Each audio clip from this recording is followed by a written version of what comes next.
भक्तों, स्वयं धन की देवी मां लक्ष्मी ने एक अत्यंत गुप्त संकेत बताया है। कहा जाता है कि 14 जनवरी 2026 मकर संक्रांति के पवित्र दिन जिस घर में 3 विशेष चीजें बनाई और खाई जाती हैं, उस घर में पूरे वर्ष धन का प्रवाह बना रहता है। ऐसा घर कभी खाली नहीं रहता, वह कमी टिक ही नहीं पाती। लेकिन भक्तों ध्यान दीजिए, मकर संक्रांति के दिन सिर्फ लड्डू, पेड़ा या बर्फी खाना ही शुभ नहीं होता, बल्कि एक ऐसी साधारण सी चीज है जिसे अगर आप सच्चे मन से उस दिन खा लेते हैं तो मां लक्ष्मी की कृपा इतनी प्रबल हो जाती है कि धन संभालना तक कठिन हो जाता है। पर भक्तों, जितना जरूरी सही चीज खाना है, उतना ही जरूरी है गलत चीजों से दूर रहना।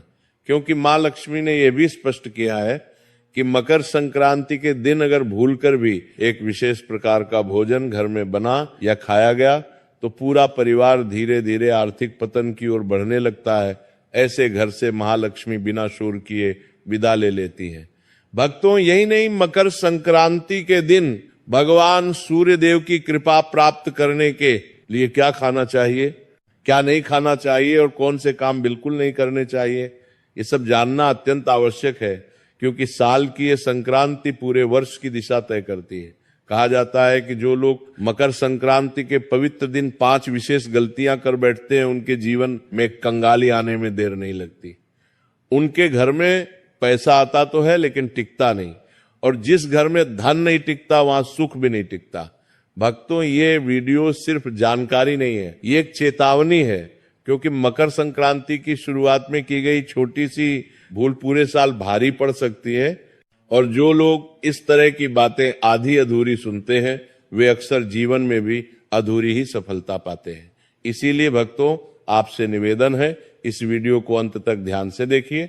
आगे इस वीडियो में हम आपको बताएंगे एक ऐसी चीज जिसे अगर आप मकर संक्रांति को घर ले जाते हैं तो आपके घर में धन की कमी कभी नहीं होती। 3 ऐसे कार्य जिनसे मां लक्ष्मी तुरंत प्रसन्न होती हैं, और वह चीजें जिन्हें मकर संक्रांति से पहले घर से निकाल फेंकना अत्यंत आवश्यक है। मकर संक्रांति का दिन बहुत ही पवित्र और शक्तिशाली होता है।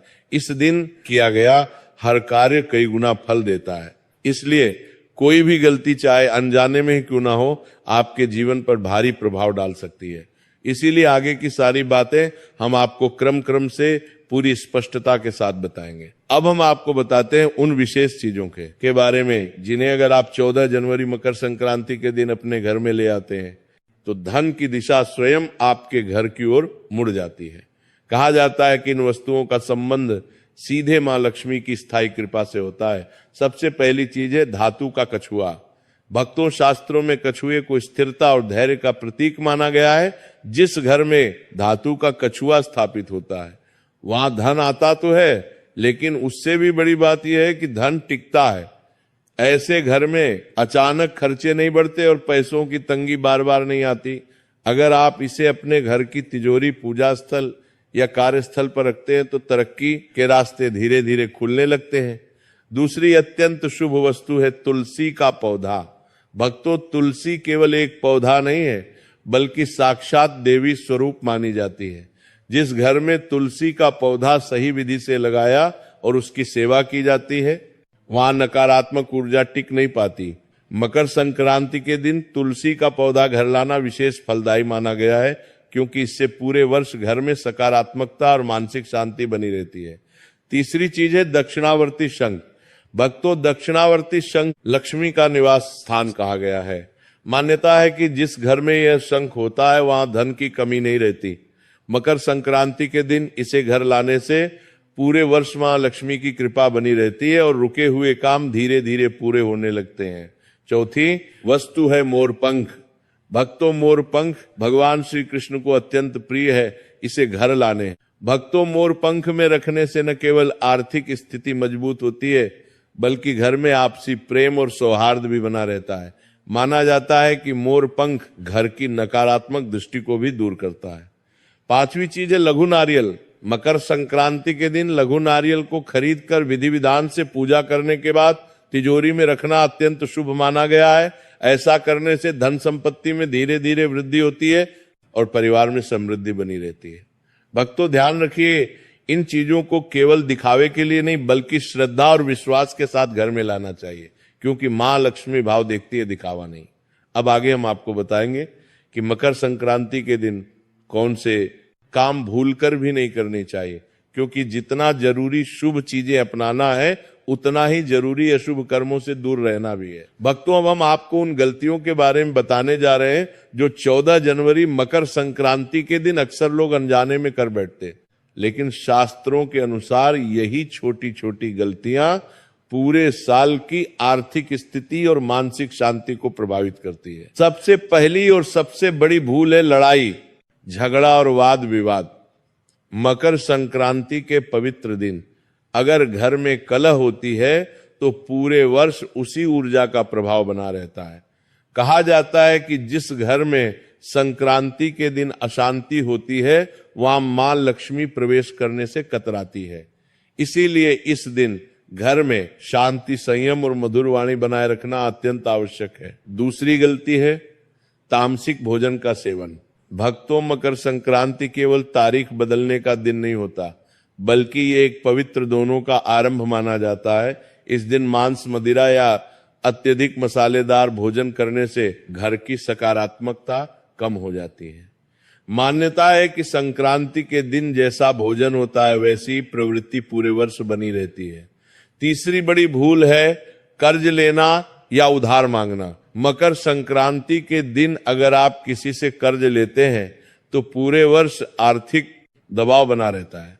ये दिन धन के आवागमन को दिशा देने का दिन होता है, इसलिए इस दिन किसी भी प्रकार का लेन देन सोच समझकर ही करना चाहिए। चौथी गलती है घर को अव्यवस्थित और गंदा रखना। मकर संक्रांति के दिन अगर घर में अव्यवस्था होती है तो इसका सीधा प्रभाव धन और सौभाग्य पर पड़ता है। कहा जाता है कि मां लक्ष्मी स्वच्छता और अनुशासन से प्रसन्न होती हैं, इसलिए इस दिन घर को साफ और व्यवस्थित रखना अत्यंत शुभ माना गया है। पांचवी भूल है धारदार वस्तुओं की खरीदारी।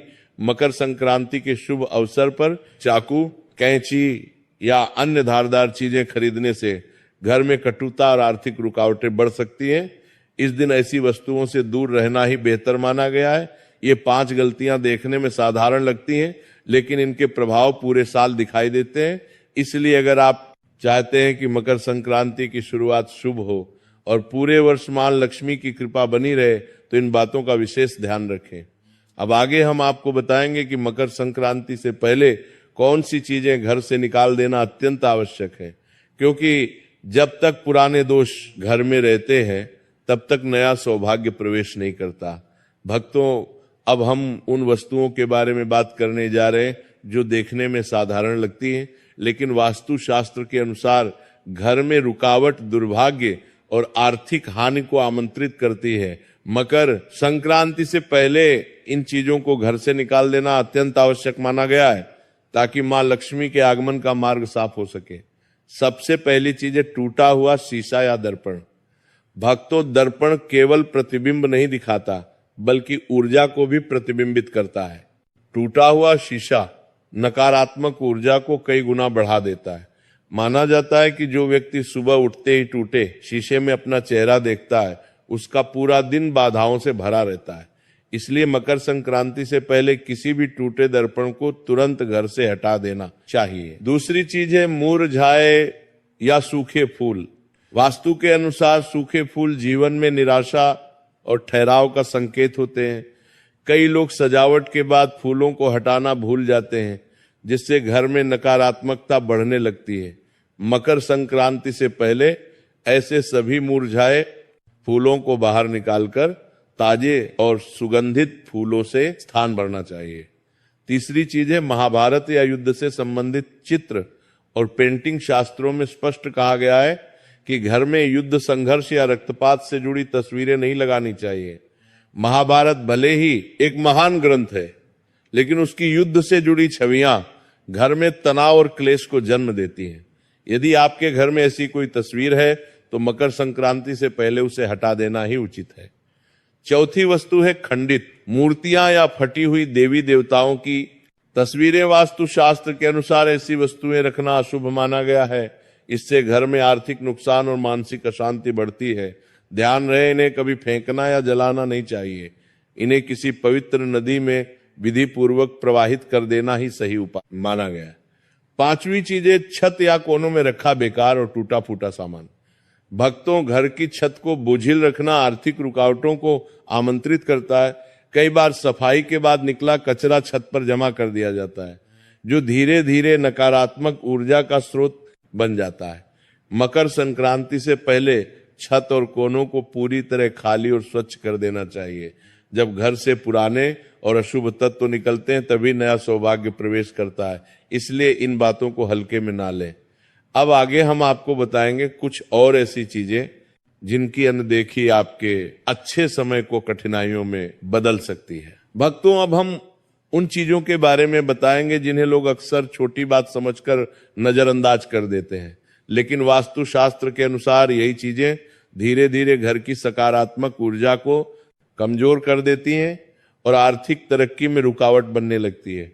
छठी चीज है मकड़ी के जाले और जमा हुई गंदगी। कहा जाता है कि जहां मकड़ी के जाले होते हैं वहां सौभाग्य फंस जाता है। जिस घर में लंबे समय तक सफाई नहीं होती वहां लक्ष्मी माता का वास स्थायी नहीं रह पाता। जैसे दीपावली पर घर की विशेष सफाई की जाती है, वैसे ही मकर संक्रांति से पहले भी घर के हर कोने को साफ करना अत्यंत आवश्यक है। सातवीं चीज है खराब या बंद पड़े ताले। भक्तों, ताला केवल दरवाजा बंद करने का साधन नहीं है, बल्कि यह भाग्य के द्वार का प्रतीक भी माना जाता है। जो ताले जंग लगे हो, टूटे हो या इस्तेमाल में ना आ रहे हो, वे घर में रुकावट और दुर्भाग्य का संकेत बन जाते हैं। ऐसे ताले करियर में अड़चन और धन के रास्तों को बंद कर देते हैं। इसीलिए मकर संक्रांति से पहले सभी खराब तालों को घर से निकाल देना चाहिए। आठवीं चीज है पुराने फटे या उल्टे पड़े जूते चप्पल।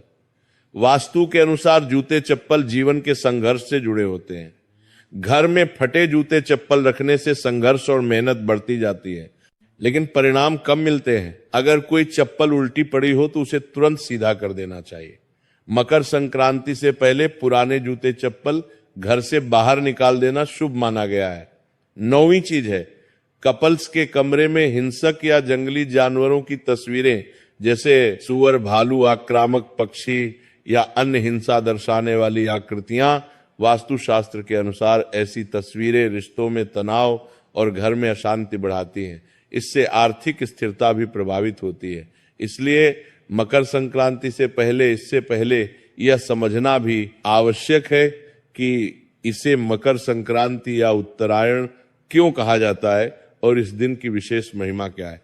हमारी सनातन परंपरा, वेद, पंचांग और ज्योतिष के अनुसार देवताओं के यहाँ समय का क्रम हमसे अलग होता है। वहां 6 महीने रात रहती है और 6 महीने दिन के सम्मान रहते हैं। हमारे एक वर्ष में उनके एक दिन और एक रात पूरी होती है। सूर्यदेव निरंतर गति करते हुए 12 राशियों से होकर गुजरते हैं। जब सूर्य दक्षिण दिशा की ओर झुकता है और दिन छोटे होने लगते हैं तो उसे दक्षिणायन कहा जाता है। ये स्थिति तब बनती है जब सूर्य कर्क राशि में प्रवेश करता है। इसके बाद जब सूर्य धनु राशि से आगे बढ़कर मकर राशि में प्रवेश करता है, तभी से उत्तरायण